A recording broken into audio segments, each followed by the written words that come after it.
Armored Core, a borderline forgotten series from Fromsoft, thought lost to the ravages of time and being buried under the success of the Souls titles. That is, until Fromsoft dropped the bombshell that was the Armored Core 6 reveal.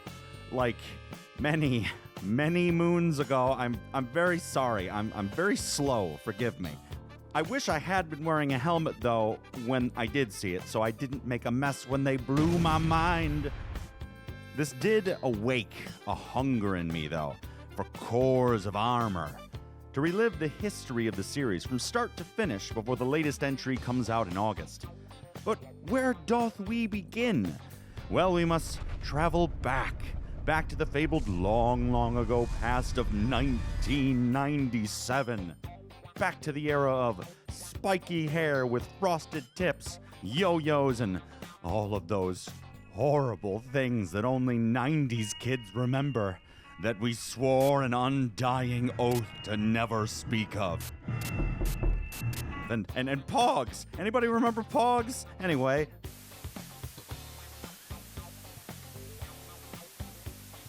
Fromsoft had a dream that using only a humble controller, one could pilot their very own death machine and customize it to their liking. And the technology of the time said, "How about no?" And Fromsoft said, "Well, I'm gonna do it anyway." And the technology pleaded, "Please, control schemes haven't come that far. I don't even have sticks yet." And Fromsoft said back, Come with me, little PlayStation. Take my hand and come with me.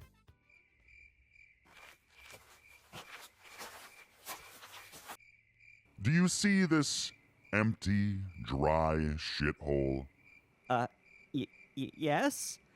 This is the field in which I plant, grow, nurture, and eventually harvest my fucks for giving. And have you noticed anything about this place? It is barren, dry, devoid of life. Why, you say to yourself, it's almost as if no fucks could, would, or should ever grow here. As if the owner, the tender of this fine crop of fucks had no intention of having any fucks to give in the first place. Well, I still think it's a bad idea. What part of I'm making a mech game do you not understand?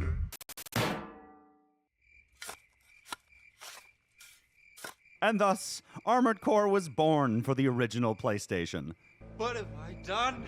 You play as a mercenary, colloquially known as a Raven, a pilot for these most armored of cores. You take jobs as you see fit, fully living by the creed of get paid, get laid, every day, hyphy. Your main employers are generally going to be the big shot corporations that took over after some calamity named the Great Destruction happened, but quite honestly, the backing plot is a secondary concern to the main game. Just nice to know the setting you'll be toiling in. Now, before we get into the gameplay proper, let's address the elephant in the room. My eyes! My eyes! Yes, the graphics are, dated, to say the least. Fromsoft really tried to be on the cutting edge of what the PlayStation could handle, which apparently wasn't much. It hasn't aged well, just to say the least. But is this just an ugly sheen that hides the true beauty beneath it? Also, no, unfortunately. The original Armored Core is rough. See, the problem with being on the cutting edge of graphical design, control schemes, and game mechanics is that there are no safety nets, and everything is highly experimental, which, don't get me wrong, has really paid off in the long run. But Armored Core 1 had to be the sacrificial lamb, as it were, to make way for the rest of the series. Now, I say that with a heavy hint of nostalgia because I was there, Gandalf, 1,000 years ago. Though I played it a few years after its release, but I was still but a wee lad. I played this game through what felt like a film of constant deja vu.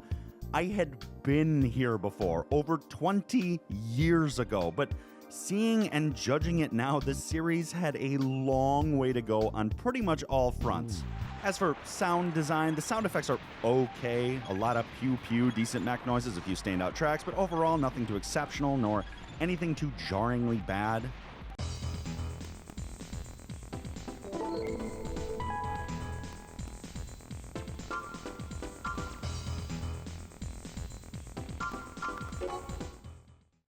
So we boot up the game, and immediately we are treated to one rad-ass cutscene from way back in the day. Man, when I saw this as a young kid, there was nothing I wanted more than to drop my ass into the pilot seat and just wreck some shit. Anyway, booting up the game. Oh, quick question. Do you know how to pilot a mech? Oh, you don't? Well, too bad. Into the deep end you fucking go. Hope you know how to swim, fucker. Yeah, it just straight up drops you into the Raven qualification test from the get-go. No tutorial, no idea what you're doing. Sink or swim, bitch. Oh, look at him joke! Look at him suffer! And if you lose, it's back to the title screen. We don't tolerate losers around here, bucko. I actually don't have footage of this, surprisingly enough, because apparently my old mech piloting skills kicked in and I actually won on the first try, which is especially impressive when you remember the controls. The goddamn controls. Remember that bit I did earlier about the PlayStation controller not having sticks or a proper control scheme to control a mech? Well, this game suffers from it immeasurably. So here's the control scheme. R1 and L1 strafes, and you turn with the control pad. Not that weird. L2 and R2 make you look up and down. Yeah, that's right, and it is as clunky and terrible as it sounds. You can practically feel my panic struggling as I attempt to pilot this mechanical monstrosity under fire. Bro, I'm straight up not having a good time. Now, I found out later that I had also bound my controls improperly, so all the face buttons were also scrambled. Change places! Also adding to my utter confusion. I had thought Fromsoft out they damn minds mapping the boost and jump to the triangle button, but no, that was just me. I'm just an idiot. Still managed to complete the test first try, which honestly felt pretty great. The face buttons are shoot, change weapons between your right hand and your back weapons, boost, and your left hand weapon, which is pretty much just always energy blades, which are pretty goddamn terrible, by the by. Just don't use them. Ooh, he's trying! They're super short, they have a super long windup for not nearly enough return. They're a last resort option more than anything. You can see, though, a lot of core elements here that would persist in later titles, like boosting, for instance. Boosting turns you from a walking mech to a graceful figure skater or a flying tank. It really has to be felt to be explained properly, but just imagine ice physics that you actually like. You can only keep boosting so long as you have energy gauge to spare, and if you fully run out, you are going to have a really bad time. Well, we're waiting. We also have target locking to fire weapons, all with different lock-on cones and timers, hit staggers on either you or the enemy after you land a hard weapon hit. Everything here is in its most rough and elemental form, though, to be expanded upon in later iterations. Now, past that horrid debacle of a test, we get dropped into the game's main loop. We do missions so we can get money, so we can go to the shop to get parts, so we can build our ideal mech, so we can do better paying missions. A simple but unbelievably effective game loop. Speaking of the shop, we are immediately dropped into the game's customization element. There are heads, cores, arms, legs, boosters, FCS targeting modules, generators, back weapons, left and right arm weapons, optional parts, and probably some other one that I'm missing in my script. Heads just control radar capabilities, cores are what everything attaches to, the armored core, if you will, as well as it provides slots for optional parts. Arms are either standard weapon holders or just straight up weapons themselves. Legs come in humanoid, reverse jointed, quad, or tank flavors. Boosters vary between efficiency and power, and generators similarly in the same boat.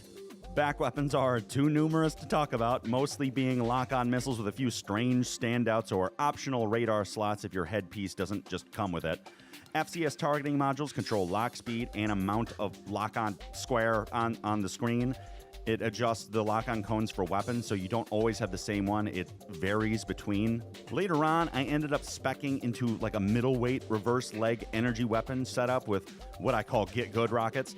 I call them that because they rely on manual targeting in a game that heavily discourages that. But if you can master it, I'm pretty sure they are the nastiest weapons in the game. But at the start, we are straight up broke as all hell. In terms of money, we have no money. So you need to get into some missions right away.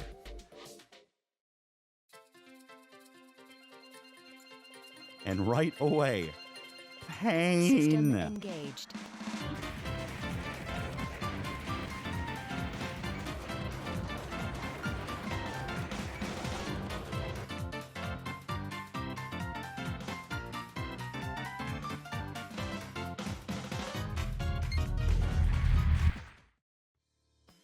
Sweet mama, this game controls like nothing else. It simultaneously feels too tight, too loose, too janky, too precise, too sloppy, all rolled into one control scheme. Not helped by getting constantly stuck on little bits of reality at every single turn. The game straight up does not know how to handle non-level terrain, which then makes it an odd choice to include it in almost every single map. Additionally, you're always getting constantly jostled and staggered by enemy attacks that almost never miss, constantly interrupting you when you're just trying to wrestle with the controls. But, okay, I'm talking a lot of shit so far. But you know what? I was still having fun. Like a lot of fun. Not a little. I was having quite a lot of fun. Every time I think I'm out, they pull me back in. It's weird. You know, I'm sitting here, I'm reading my script of the things that I wrote, and the best way I can say it is more than the sum of its seemingly lackluster parts, even in this incredibly rough state. Moving on, though. After you complete a couple of missions, you might be a little disappointed at how little you're compensated. Where's the goddamn money? Especially in contrast with how many dollary dues the parts in the shop cost. Luckily, once you get some scratch together, you can sell off old parts and replace them with new parts, always at cost. So you can always feel safe that you aren't wasting your money just trying new things. In missions, though, if you want the big bucks, you need to pilot the best that you can. Get hit less and hit more shots, because every shot you whiff and get hit by is dollars bleeding out of your bottom line.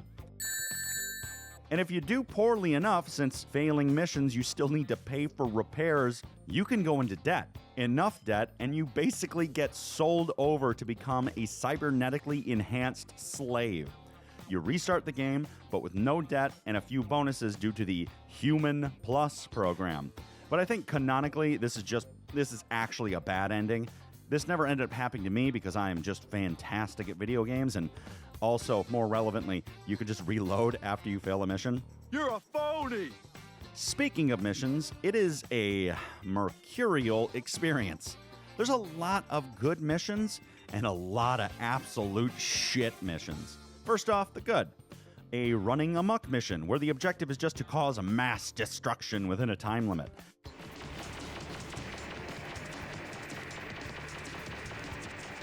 Any mission involving a big arena with plenty of room to move. Missions hunting down enemy ACs or taking part in arena fights against multiple. The weird missions where you fight against a test MT that gets harder with every mission using your training data.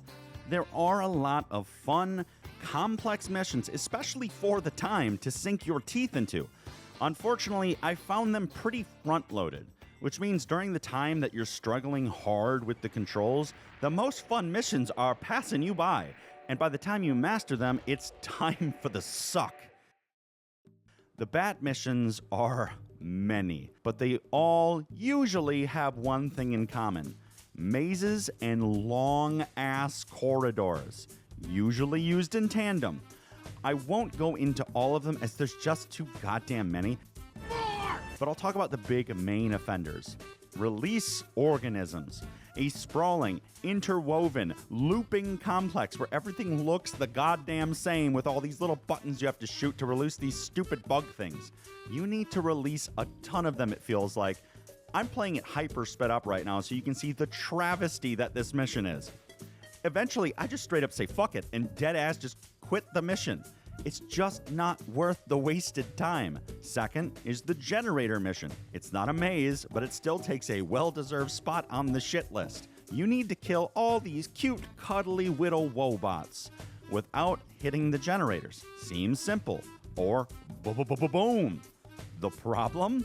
Well, for one, lock-ons can just be finicky. Why?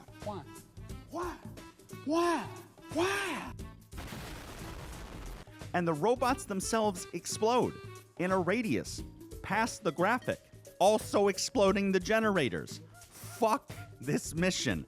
I completed it, but out of sheer spite. Then finally, we have what I consider to be the worst one. A gas-filled, endless maze that damages you constantly while getting pelted by spitballs by 1,000 little fucking drones. This one, thankfully, gives you an advance just for taking the mission, as if the devs knew that the correct decision was to straight up skip it. These missions were bad enough that they stood out to me not just as bad missions within this game, but some of the worst missions I've played in a video game, period. They are time wasters at their absolute best and frustration engines at their worst. They serve as a blight on an otherwise pretty goddamn fun game. Now, I did lie a little bit. That was not a finally. There is another. Because we have to talk about the game's final mission. It's not good. For one, it's just a huge difficulty spike. The first part of the mission is a robot gangbang. There's my new pals. Prepare to be stun-locked into oblivion, followed by, you guessed it, another robot gangbang. But if you can make it past those scrapes, you'll find that this mission is a two-parter. I think the only two-parter in the entire game. You're warped to a second location with full AP and full ammo, and this is where it goes from bad to a fucking travesty. The cubes. The fucking cubes!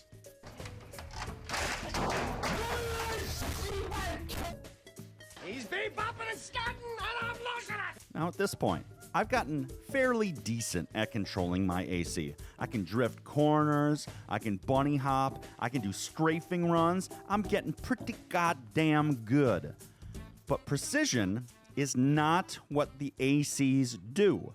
Not this kind of precision. The cube shaft is an obnoxiously tall vertical platforming challenge on constantly shifting cubes with turrets on the cubes that can knock you off, made all the worse by not being able to cleanly look up and down easily to better adjust. Just why? What were they thinking with this? Here, I'll show you just how long of a drop this is from the top. Falling. Still falling. Still falling. Still falling. I don't understand. This is the only part of the game where I actually use save states. And I feel bad about that. But I did it anyway, because the cubes feel worse. Now, past that bit is the real challenge. Now, I'm low on ammo. I've taken some damage. This is when the game decides to introduce you to Nineball. Your fate is sealed. Enemy ranking AC identified as Nineball. May it forever rot in hell. Nineball is the #1 ranked AC, and he is a fucking nightmare. He's fast, has a devastating rocket launcher that almost never misses, and I just baited him down here and I fucking iced him with my own rockets. I just needed to get him into a tight corridor, but wait, there's more. You have to do it twice. Yeah, there's a second one for some reason. Likely why it was the top AC, because it was 2 of them being controlled by some kind of AI thing that you're here to destroy. I cheese his ass again, which honestly feels like the only thing you can do. Man, revenge is underrated. That felt awesome. It's cheese or be cheesed, motherfucker. Good luck trying to fight him straight up. And if you lose, it's back to the fucking cubes. You gotta do the whole mission over again. Though, apparently, he is more than capable of just straight up killing himself with that rocket launcher. But then you go on to destroy this malevolent AI that was fucking with stuff, and then the end, that's the first Armored Core. From here, you can reload that save and do all the missions you might have missed or failed, and just generally replay everything at your leisure, which is pretty goddamn cool. But what's the overall verdict? Well, Armored Core, as a series, had a pretty rocky start, actually. The first half of the game is generally marred by how unfriendly the controls are, and when you finally get the hang of them and start having some real fun, all the missions generally turn terrible. Mostly due to jank, turning into mazes, or just being insane difficulty spikes like the last mission, but generally, I would rate it as a whole as a positive experience. I would only recommend it to you, however, if you have extreme patience and already have a love for Armored Core, but it paved the way for the rest of the series, even if it did so rather painfully. It was a fun game when it focused on what it did best, which was mech combat and customization. But they didn't know that at the time of making it, so it's hard to overly fault them for it.